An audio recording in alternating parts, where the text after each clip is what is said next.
Hello, അസ്സലാമു അലൈക്കും. പുതിയ വീഡിയോയിലേക്ക് എല്ലാവർക്കും സ്വാഗതം. തേങ്ങ ഇട്ടിട്ട് ഒരു ഇറച്ചിക്കറി എങ്ങനെ ഉണ്ടാക്കാം നമ്മൾ നോക്കാം. അതിന് ഞാൻ 3 ഉള്ളി എടുത്തതിന് ചെറുങ്ങനെ അരിഞ്ഞിട്ടെടുക്കണം. അതിൻ്റെ സൈഡിൽ കുക്കർ എണ്ണ വീത്തിയിട്ട് എടുത്ത് ഞാൻ എണ്ണ കായുമ്പോൾ ഇത് ഉള്ളി ഇടണം.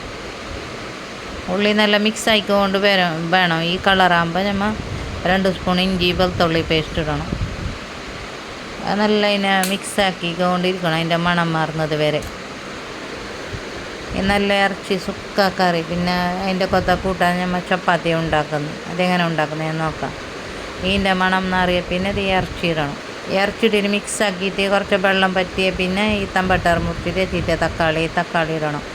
വലിയ സ്പൂണിൽ 2 സ്പൂണ് കൊത്തമ്പാരിപ്പൊടിയും, 1 സ്പൂൺ മഞ്ഞൾപ്പൊടിയും, 2 സ്പൂൺ മുളക് പൊടിയും, 1 സ്പൂൺ ഗരം മസാലയും കണക്കിനനുസരിച്ചിട്ട് ഉപ്പിടണം. ഇട്ടിട്ട് ഒരു അരമണിക്കൂർ ഇങ്ങനെ ചെറുങ്ങനെ തീയാക്കിയിട്ട് മൂടിയിട്ടേക്കണം. കയ്യിലിട്ടുകൊണ്ട് വേണം.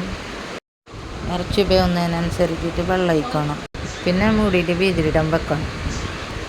ഇതേമാതിരി ഞാൻ ഉണക്ക മിക്സിയിൽ അരച്ചിട്ടെടുത്തതിന് പൊടിയാക്കിയിട്ട് എടുക്കണം. ഇറക്കാൻ കഴിയില്ല, വെള്ളം വീത്താതെ പൊടിച്ചിട്ട് എടുക്കണം.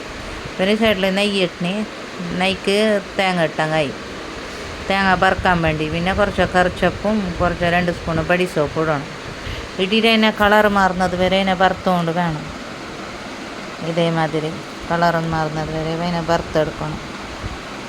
പിന്നെ എൻ്റെ കറി റെഡിയായിന് നോക്കല്ലേ. ഇറച്ചി വെന്ത് കിട്ടീന്. ഇതേമാതിരി വേവിച്ചിട്ട് എടുക്കണം. വെള്ളം കുറച്ച് ഒഴിക്കണം, വെള്ളം കൂടുതൽ ഒഴിക്കാൻ പാടില്ല. എന്താ തേങ്ങ നമ്മൾ ഇടുന്നല്ല വറുത്തിട്ട് വെച്ചാൽ ഇത് സുക്ക കറി ഉണ്ടാക്കുന്നത്. പിന്നെ ഇനി ഇതേമാതിരി മിക്സ് ആക്കിയിട്ട് എടുക്കണം. സുക്ക കറി റെഡിയായിന്. അതിന് പിന്നെ ഞാനൊരു സൈഡിൽ കുറച്ച് ബട്ടർ എടുത്തിന് ഈ ഫ്രൈ പാനിലേക്ക് ഇട്ടണം. അത് മെൽട്ടായി പിന്നെ ഒരു ഉള്ളി ഇടണം, പിന്നെ കറിച്ചപ്പിടണം, പിന്നെ ഉള്ളി ഇടണം, പിന്നെ 1 സ്പൂൺ ജീരകം ഇടണം. അതിനെ നല്ല ചോക്കുന്നത് വരെ മിക്സ് ആക്കിയിട്ട് എടുക്കണം ഇതേമാതിരി. പിന്നെ ഈ കറിക്കകത്ത് ഒഴിക്കണം. സുക്ക ഇറച്ചിക്കറി റെഡിയായി. പിന്നെ നമ്മൾ ചപ്പാത്തി എങ്ങനെ ഉണ്ടാക്കിയിട്ട് എടുക്കുന്നതെന്ന് നോക്കാം. അതിനെ മിക്സ് ആക്കിയിട്ട് ഇതിനെ ഒരു സൈഡിൽ വെച്ചു. അങ്ങനെ കറി റെഡി. പിന്നെ മേൽക്കരിപ്പിടി കൊത്തമീര മുറിച്ചിട്ട് ഇടണം. പിന്നെ ഞാൻ ഒരു മിക്സി എടുത്തിന്. അതിൽ ഇതേമാതിരി 3 കയ്യിൽ ചോറിടണം. വെന്ത ചോറില്ലേ നമ്മൾ ബേക്കുന്ന ആ ചോറ് 3 കയ്യിലിടണം. ഇതേമാതിരി ഇതേ അളവിൽ. പിന്നെ കണക്കിന് കുറച്ച് വെള്ളം ഒഴിച്ചിട്ട്, നന്നാ കൂടുതലാവുകയല്ല, വെള്ളം ഒഴിച്ചിട്ട് നല്ല തെരിയില്ലാതെ അരച്ചിട്ട് എടുക്കണം. മൈ പോലെ നോക്കി ഇതിനെ ഒരു സൈഡിൽ വെക്കണം. നോക്കി ഇതേമാതിരി അരച്ചിട്ട് എടുക്കണം. പിന്നെ ഞാൻ മൈദപ്പൊടിയില്ലേ ഇതേമാതിരി 3 സ്പൂണിലെടുത്തിന് മൈദപ്പൊടി അരച്ചിട്ടെടുക്കണം. മൈദപ്പൊടി നമ്മൾ 3 തേച്ച് നമ്മൾ മൈദപ്പൊടിയിലും ആക്കാം, അല്ലെങ്കിൽ കുറച്ച് ഗോതമ്പപ്പൊടി ഇടാം. ഞാൻ 3 സ്പൂണ് മൈദപ്പൊടിയും 2 സ്പൂണ് ഗോതമ്പപ്പൊടി ഇട്ടു. പിന്നെ കണക്കിനനുസരിച്ചിട്ട് ഉപ്പിടണം. പിന്നെ ഈ അരച്ചിട്ട് വെച്ച് ഈ ഇതില്ലേ ചോറ് അതിലിനെ മിക്സ് ആക്കിയിട്ട് എടുക്കണം. വെള്ളം വേണമെങ്കിൽ ഒഴിച്ചങ്ങ, അല്ലെങ്കിൽ മിക്സ് ആക്കിയിട്ട് എടുക്കണം, നൗണ്ടിയിട്ട് എടുക്കണം ആട്ടൻ. ഇതേമാതിരി നൗണ്ടിയിട്ട് എടുക്കാം. ഞാൻ വെള്ളം ഒഴിച്ചിട്ട് ഇതേ തണ്ണി കണക്കായി കണക്ക്. അതിൻ്റെ മേൽക്ക് കുറച്ച് എണ്ണ ഒഴിച്ചിട്ട് ഇതിനെ നല്ല ഇതാക്കിയിട്ട് 2 മണിക്കൂർ വെക്കണം അവിടെ ഒരു സൈഡിൽ. സോഫ്റ്റായിട്ട് വരും. നോക്കി ഇതേമാതിരി 2 മണിക്കൂറായി. ഇതേമാതിരി നിറമായിന്. 2 മണിക്കൂർ കഴിഞ്ഞ പിന്നെ അതിനെ ഗോൾ ചെറിയ ഉണ്ടാക്കിയിട്ട് അതിനെ എടുക്കണം പെരുത്താൻ വേണ്ടിയിട്ട്. നല്ല സോഫ്റ്റായിട്ട് കിട്ടീനെ ആട്ട. എന്ത് പറയാനല്ലോ, അത്ര സോഫ്റ്റായി.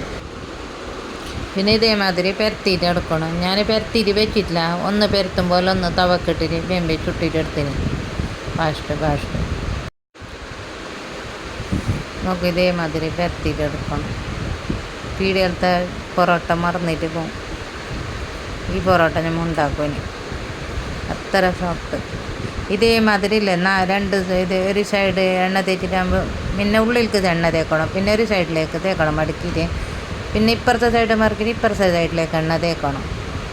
നോക്കി ഇതേമാതിരി പിടിച്ച് ഇതാക്കിയിട്ട് ഇടണം, ഇടണം മേൽക്ക്. പിന്നെ ഈ സൈഡിലേക്ക് എണ്ണ തേക്കണം. പിന്നെ ആ സൈഡിലേക്ക് ഇതേമാതിരി പരത്തിയിട്ട് എടുക്കണം, 4 മൂലാക്കിയിട്ട്. ഇതിന് നമ്മൾ ചായൻ്റെ കൊത്ത വെറുതെ അങ്ങനെ തിന്നാം, കറീൻ്റെ കൊത്തയും തിന്നാം. നോക്കി ഇതേമാതിരി തവക്കണം. പിന്നെ ഒരു സൈഡ് കഴിയുമ്പോൾ പിന്നെ ഒരു സൈഡ് മറിച്ചിട്ടിടണം. പിന്നെ ഈ സൈഡിലേക്ക് മുകളിലേക്ക് എണ്ണ തേച്ചിട്ട് വേക്ക് മറിച്ചിട്ടിടണം. പിന്നെ ഇതിൻ്റെ മുകളിലേക്ക് എണ്ണ തേക്കണം. എണ്ണ വേണം എണ്ണ തേക്കാം, നെയ്യ് വേണമെങ്കിൽ നെയ്യ് തേക്കാം. ഞാൻ നെയ്യ് തേച്ചിട്ട് എടുത്തത്. പിന്നെ രണ്ട് സൈഡിലേക്കും തേച്ചിട്ട് എടുക്കണം. പിന്നെ രണ്ട് സൈഡായ പിന്നെ ചൂട് മാറുന്നതിന് മുമ്പ് ഞാൻ ഇങ്ങനെ പൊറോട്ട തയ്ക്കുന്ന അങ്ങനെ തച്ചിട്ട് എടുക്കണം. അത് ഞാൻ ഇതേമാതിരി ഞങ്ങൾക്ക് വേണമെങ്കിൽ തച്ചിട്ട് എടുക്കണം, അല്ലെങ്കിൽ അങ്ങനെ വെച്ചാലും മോശമില്ല. രണ്ട് സൈഡായാലും നല്ല തിന്നാൻ നല്ല ടേസ്റ്റ്. ഞങ്ങൾ മുംബൈയിലുള്ളത് ഞങ്ങളെ സ്വഭാവിക്കത്തെ നാഷ്ടി ഇത് തന്നെ. ഇത് ചപ്പാത്തി ഇങ്ങനെ ഞങ്ങൾ ഉണ്ടാക്കിയിട്ട് ചായക്ക് തിന്നാലും